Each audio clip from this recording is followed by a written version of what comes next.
नमस्कार दोस्तों। साल था 1965 का। भारत पाकिस्तान वॉर कई दिनों तक चलने के बाद अब सीज फायर हो चुका था। कुछ महीने भी बीत चुके थे और अब बात थी दोनों देशों के बीच ऑफिशियल समझौता होने की। दोस्तों, भारत की सेनाएं पाकिस्तान के अंदर लगभग 1920 स्क्वायर किलोमीटर अंदर तक घुस चुकी थी। ये मैप में दोस्तों जो पाकिस्तान का लाहौर और ये बॉर्डर से सटे जितने भी इलाके देखते हैं, इन सब पर भारतीय सेना का कब्जा हो चुका था। पाकिस्तान को भारत की सेनाओं ने एक करारा जवाब दे दिया था और दोस्तों पाकिस्तान समझ चुका था कि उसकी लगभग अब हार इस वॉर में हो चुकी है। इसके बाद यूएसएसआर, यानी जिसे हम आज रशिया कहते हैं, वो साल 1965 में वो यूएसएसआर हुआ करता था। बाद में इसके अलग अलग टुकड़े हो जाते हैं, लगभग 15 देश टूट जाते हैं और ये रशिया से अलग हो जाते हैं। और जो आज एरिया आप उज्बेकिस्तान देखते हैं, उसी का कैपिटल ताशकंद है। उस समय यूएसएसआर का पार्ट हुआ करता था और रशिया ने भारत के प्राइम मिनिस्टर लाल बहादुर शास्त्री और पाकिस्तान के प्रेसिडेंट अयूब खान को ऑफर किया कि हम आप दोनों देशों के बीच एक मीडिएटर का रोल करेंगे, आप आइए ताशकंद में यहीं पर समझौता करते हैं। और दोस्तों उसके बाद पाकिस्तान का जो प्रेसिडेंट था अयूब खान और हमारे देश के प्रधानमंत्री श्री लाल बहादुर शास्त्री जी वहां पहुंचते हैं। 4 जनवरी 1966 को भारतीय डेलीगेशंस ताशकंद पहुंचता है और लगभग 7 दिनों तक दोस्तों पाकिस्तान और भारत के बीच नेगोशिएशंस होते हैं शर्तों को लेकर के। 10 जनवरी शाम के 4 बजे फॉर्मल डिक्लेरेशन किया जाता है यूएसएसआर के द्वारा कि दोनों देशों के बीच संधि पत्र पर हस्ताक्षर हो चुके हैं। और उसके बाद दोस्तों रूस के द्वारा एक पार्टी ऑर्गेनाइज की गई थी। लेकिन यहाँ इंटरेस्टिंग बात यह है कि इस पार्टी में लाल बहादुर शास्त्री, हमारा इंडियन डेलीगेट्स, कुछ समय तक ही रहा और पार्टी खत्म होने से पहले ही छोड़कर इस पार्टी को चले जाते हैं। इस पार्टी से निकलने के बाद शास्त्री जी अपने कमरे पे पहुंचते हैं और उनका ये लास्ट वीडियो दोस्तों रात के करीब 10-11 बजे के आसपास रिकॉर्ड किया गया था, जहां वो अपने कमरे में आप कह सकते हैं घूमते हुए दिखाई पड़ रहे थे। ऐसा लग रहा है कि वो कोई सी चीज को बार बार सोचते जा रहे हैं। और उसी रात दोस्तों रात के करीब 1:20 पर शास्त्री जी की मौत हो जाती है। अगली सुबह जब हंगामा मचता है तो गवर्नमेंट ऑफ इंडिया एक ऑफिशियल स्टेटमेंट देती है जिसमें ये बताया जाता है कि दरअसल शास्त्री जी की मौत हार्ट अटैक से हुई। दोस्तों उनकी मौत के बारे में अलग अलग राइटर्स, अलग अलग हिस्टोरियन अलग अलग थियरीज बताते हैं। कुछ लोग उनकी मौत को नेचुरल मौत नहीं बल्कि जहर देकर मारी गई एक साजिश बताते हैं, तो कुछ लोग उन्हें फॉरेन एंगल दिखाने की कोशिश करते हैं। कुछ कहते हैं कि दरअसल ये एक स्टेट स्पॉन्सर टेररिज्म था जो भारत के प्रधानमंत्री के ऊपर कराया गया। क्या है इन सब फैक्ट्स की सच्चाई, मैं आपको इस वीडियो में दोस्तों एक एक चीज बताऊंगा। जो भी अवेलेबल डॉक्यूमेंट्स, जो भी अवेलेबल रिसोर्सेज थे, जो भी मैंने स्टडी किए, मैं उन सब का रेफरेंस देके आपको इस पूरी कॉन्स्पिरेसी को रिवील करने की कोशिश करूंगा। और मैं आपको बताऊंगा क्या वाकई शास्त्री जी की मौत हार्ट अटैक से नहीं हुई थी बल्कि इसका कारण कुछ और ही था। आपसे ये 3 नारे आपके सामने कहता हूं, आपसे आशा करूंगा कि आप उसे दोहराएंगे। एक तो जय जवान, जय जवान, जय किसान, जय किसान, जय हिंद, जय हिंद, जय हिंद। इमेजिन कीजिए दोस्तों किसी देश का प्रधानमंत्री किसी दूसरे देश में पहुंचा है और हमारे देश की खुद की सेनाएं दुश्मन देश के अंदर लगभग 2000 स्क्वायर किलोमीटर एरिया में घुसकर बैठी हैं और उस समय उस प्रधानमंत्री की मौत हो जाती है। जब वो एक पीस टॉक कर रहा है, जब वो एक नेगोशिएशन कर रहा है कि भाई अगला स्टेप क्या होगा हमारे देश का, हमारी सेनाओं का, उस समय उनकी मौत होती है। क्या ये सब एक कोइंसिडेंस ही है? दोस्तों जिस समय शास्त्री जी ताशकंद में समझौता कर रहे थे, उस समझौते के बाद वो अपने दामाद वीएन सिंह को फोन करते हैं और उन्हें कहते हैं कि वो एक बड़ी खबर लेकर आ रहे हैं जिससे भारत के लोग बहुत खुश होंगे।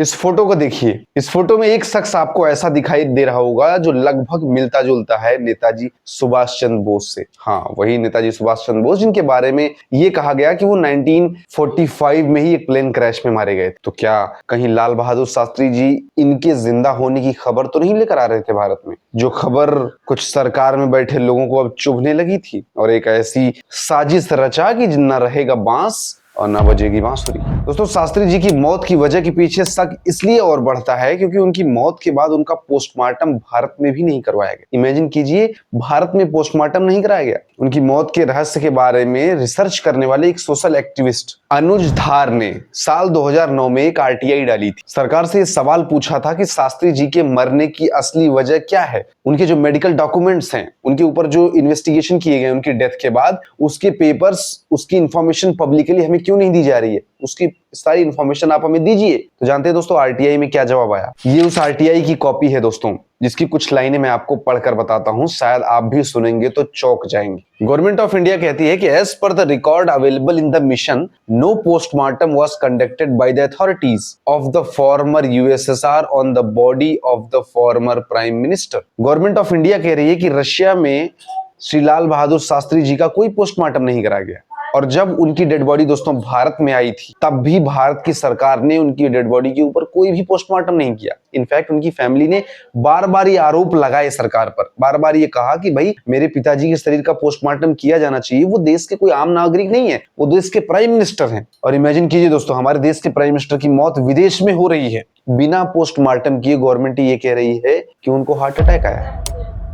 उसके बाद दोस्तों लाल बहादुर शास्त्री जी की पत्नी ललिता देवी ने ये बात बताई कि जब उनका शरीर आया, पालम एयरपोर्ट पर उतरा, तो उनके बेटे को, उनके पुत्र को पहले तो उनकी डेड बॉडी के पास जाने से रोक दिया गवर्नमेंट ऑफिसर्स ने। उसके बाद जब वो किसी तरह से पहुंचते हैं तो देखते हैं कि शास्त्री जी का पूरा शरीर बिल्कुल नीला पड़ चुका है। जब वो सवाल पूछते हैं तो वो कहते हैं कि वो दरअसल डेथ के बाद ऐसा नीला हो जाता है शरीर, और दोस्तों उसको छुपाने के लिए भी, इस नीले रंग को छुपाने के लिए भी उनके ऊपर, उनके माथे पर चंदन का लेप कर दिया जाता है। आप इस फोटो में देखिए, उनके माथे पर चंदन लगाया गया है। उसके बाद दोस्तों उनके बेटे ने ये बताया कि उनकी पेट में कई सारे कट्स लगे हुए थे, जहां से खून भी निकल रहा था। उनकी गर्दन के पीछे एक होल था। मौत हो रही हार्ट अटैक से, तो उसकी बॉडी में खून कैसे निकलेगा उसकी बॉडी से? और दोस्तों जब बार बार प्रेशर किया गया गवर्नमेंट के ऊपर कि आप उन रिकॉर्ड्स की, उन फाइलों की जो आप क्लासिफाइड करके रखे हुए हो इन्वेस्टिगेशन की फाइल से, जो भी है उनको हमें दीजिए। गवर्नमेंट ऑफ इंडिया की जो भी फाइलें हैं वो पूरे देश को बताइए। वो देश के प्रधानमंत्री थे, उनकी किस कंडीशन में मौत हुई है, क्या क्या रहस्य रहे, वो सब बताइए। तो दोस्तों जवाब आता है सरकार का कि the main record available in the mission is the report of the joint medical investigation conducted by a team comprising Dr. R.N. Chugh, doctor in attendance to PM and some senior Russian doctors. आगे कहते हैं as per record available with the mission, there is no other document from the erstwhile Soviet government detailing the circumstances leading to the demise of the former PM.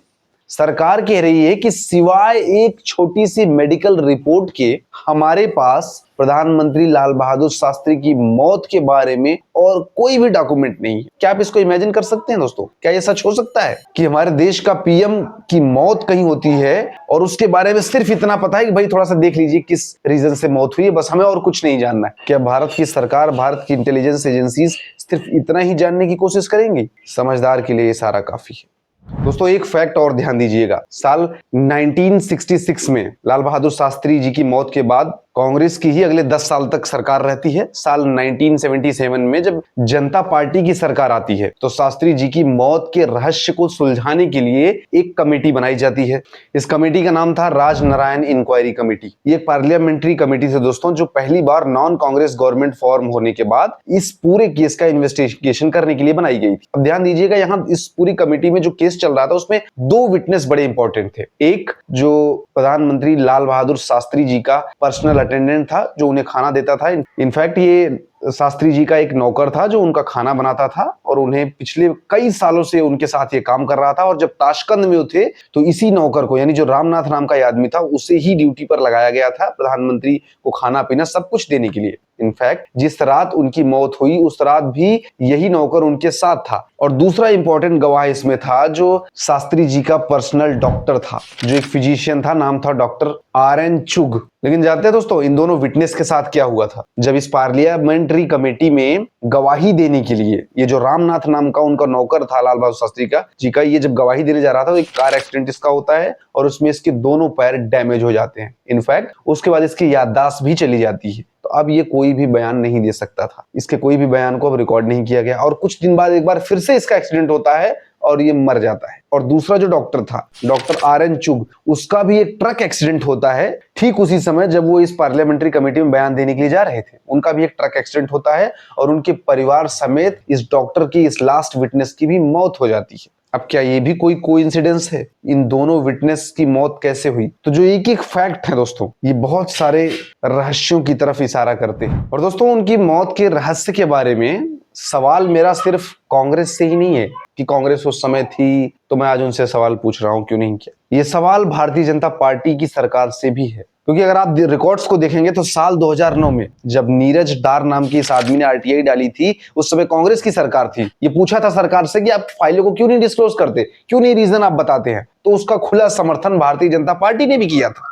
In fact अगर आज भी आप BJP का जो official website है उनकी handle उसको खोल के देखेंगे तो ये जो आरटीआई की कॉपी है ना, ये बड़े स्वर्णिम अक्षरों में उन्होंने छाप रखी है और एक लेटर भी लिखा है। आखिर क्यों सरकार उनकी सच्चाई से छुपाना चाहती है, क्यों सरकार लाल बहादुर शास्त्री जी की मौत के रहस्य को छुपाना चाहती है, आखिर क्या मजबूरी है सरकार की। उन्होंने बड़ा जोर शोर से मुद्दा उठाया था। पिछले 10 सालों से सरकार तो बीजेपी की है, आप ही जवाब दे दीजिए। और जब उनकी मौत हुई थी तब भी तो आपकी सरकार नहीं थी। तो मैं समझता हूं कि आपको तो जवाब देने में कोई झिझक नहीं होनी चाहिए। फिर आप 10 साल से क्यों इतने साइलेंट मोड में हैं। और इनफैक्ट दोस्तों, लाल बहादुर शास्त्री के जो वंशज हैं, जो उनके पुत्र हैं, उनके नाते उन्होंने कई बार बीजेपी के टॉप लीडर से अप्रोच किया इन बातों के लिए, ये मुद्दों को उठाया और कहा कि मेरे पिताजी के साथ उस दिन ताशकंद में क्या हुआ था, ये जो फाइलें हैं, जो डिटेल्स हैं, जो इन्वेस्टिगेशन हुए हैं, उनके बारे में कुछ तो बताइए हमें। आखिर क्यों जब विटनेसेस को पार्लियामेंट्री कमेटी में जाने का टाइम आता है तो उनकी मौत हो जाती। वो कोई आम आदमी नहीं थे, वो देश के प्राइम मिनिस्टर थे। वो पूरे 100-125 करोड़ देशवासियों की ताकत का एक प्रतीक थे।